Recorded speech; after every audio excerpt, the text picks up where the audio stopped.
வாழ்க வளமுடன். நான் உமா ஸ்ரீனிவாசங்க. கண்ணதாசன் கைமணத்துக்கு நான் இன்றைக்கி உங்கள் அன்போடு வரவேற்கிறேன்.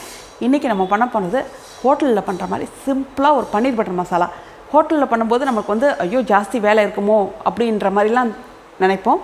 ரொம்ப சிம்பிளாக பண்ணிடலாம் அந்த பன்னீர் பட்டர் மசாலா. அது கொஞ்சம் வேலையை இழுத்து பண்ணுற மாதிரியும் ஒரு பன்னீர் பட்டர் மசாலா இருக்குது. நான் அது சொல்கிறேன். ஆனால் இது ரொம்ப ரொம்ப சிம்பிளாகவும் இருக்கும், ரொம்ப நல்லாவும் இருக்கும் டேஸ்ட்டு. இப்போ அது எப்படி பண்ணுறதுன்னு பார்க்கலாங்க. எண்ணெய் கொஞ்சம் ஊற்றிக்கலாங்க. ஒரு 2 டேபிள் ஸ்பூன் அளவுக்கு எண்ணெய், கொஞ்சம் பட்டர். பட்டர் வேண்டான்னு நினச்சிங்கன்னா விட்டுடலாம். எண்ணெயை மட்டும் ஊற்றிக்கலாம். நீங்கள்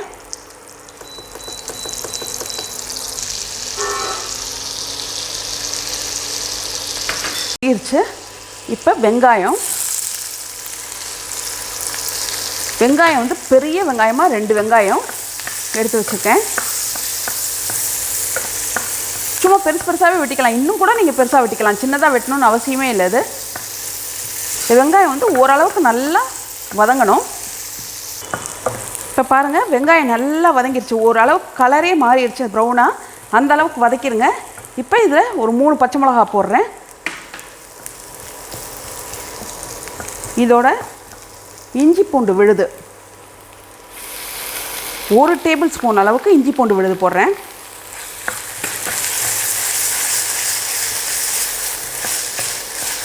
ஒரு டேபிள் ஸ்பூன் போடணுங்க, வாசனை அப்போ தான் ரொம்ப நல்லாயிருக்கும். நல்லா வதக்கணும். இது நல்லா ஓரளவுக்கு வதக்கங்க. இந்த வாசனை போகிற அளவுக்கு, பச்சை வாசனை போகிற அளவுக்கு வதக்கங்க. இதை கொஞ்சம் பிடிக்கும், அதனால் நல்லா கலந்து இப்படி வதக்கி விட்டுருங்க. இதில் கரம் மசாலா தூள் ஒரு ஸ்பூன் போட்டிருக்கேன். இதுவும் வாசனை போகிற அளவுக்கு வதக்கணும்.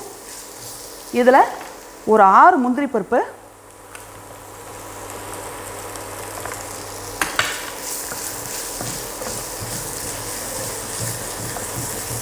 லைட்டாக அடி பிடிக்குதேன்னு நினைக்காதீங்க. இப்போ தக்காளி போட்டோன்னே அப்படி எல்லாமே கரைஞ்ச மாதிரி ஆயிரும். ஒரே ஒரு தக்காளிங்க, பெங்களூர் தக்காளி. அதுவும் நீங்கள் எல்லாமே சின்னதாக வெட்டிக்கணும்னு அவசியமே இல்லை. எல்லாமே பெருசாக வெட்டி வச்சுக்கிட்டிங்கனாவே போதும்.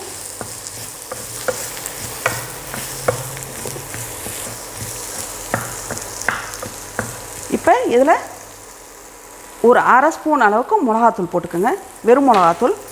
இப்போ இந்த தக்காளியெல்லாம் நல்லா குழைய இதை நல்லா வதக்கலாம். இப்போ இதுக்கு தேவையான அளவு உப்பு போட்டுடலாம்.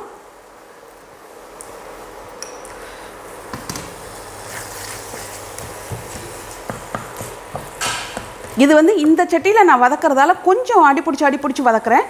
நீங்கள் நார்மலாக உங்கள் வீட்டு இருப்பு சட்டியில் வதக்குறீங்கன்னா இந்த அளவுக்கு அடி பிடிக்காது. இப்போ இதில் கொஞ்சம் தண்ணி ஊற்றிக்கலாம்.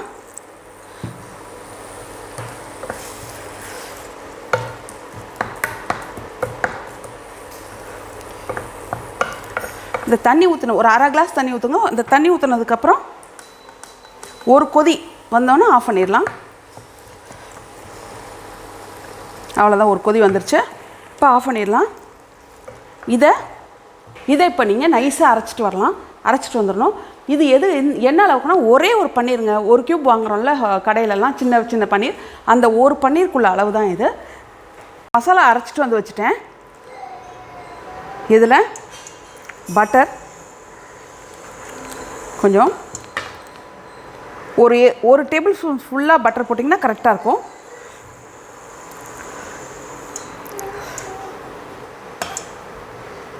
இப்போ பட்டர் கொஞ்சம் உருகணுன்னு அரைச்சிட்டு வந்து வச்ச மசாலா,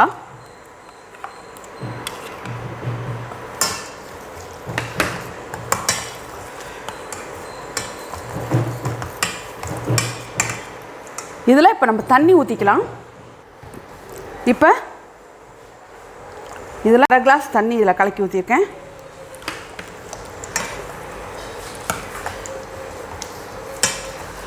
இது ஒரு கொதி வரட்டும். இது கொதிச்சுட்டு இருக்கும்போது பன்னீர்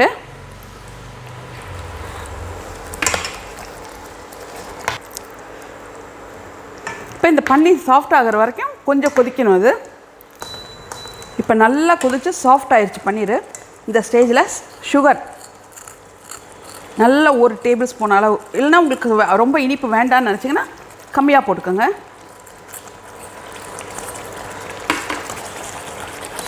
இப்போ நான் சின்னதாக வச்சுக்கிறேன். இந்த சுகர் கரைஞ்சோன்னே ஃப்ரெஷ் க்ரீம்ங்க.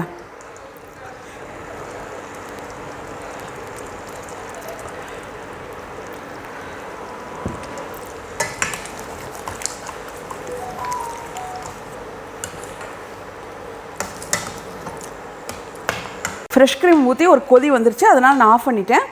அவ்வளோதாங்க பன்னீர் பட்டர் மசாலா இது. நான் இதை இறக்கி வச்சு உங்களுக்கு காமிக்கிறேன். இதில் வச்சாச்சுங்க. இதில் மேத்தி லீஃப் இது கொஞ்சோண்டு போட்டாச்சு.